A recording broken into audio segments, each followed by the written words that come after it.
sumuporta ng gobyerno para sa transport sector na mas pinataas sa pamamagitan ng dagdag subsidiya sa 2 piso kada litro mula sa 10 piso ay naging 12 na ngayon.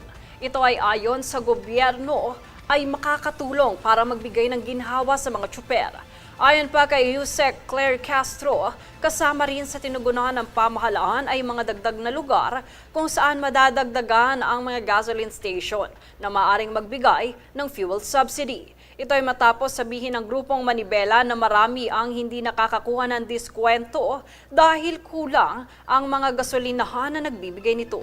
Lahat po yan ay tinutugunan po ng ating pamahalaan at sa lahat po ng kanilang mga concerns ay makakaabot po ito para po matugunan na mas mabilis kung ano yung mga lugar na dapat pa na magkaroon ng mga gasoline stations na may magbibigay ng fuel subsidy ay dapat po na matugunan kaagad.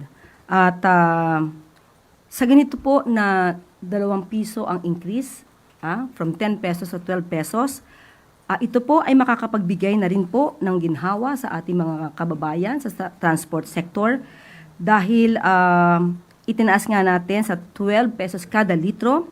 So 1,800 na kada linggo ang tulong ng gobyerno or 7,200 kada buwan ang maaari nilang masave or kitain sa pamamagitan ng fuel subsidy na ibibigay ng gobyerno.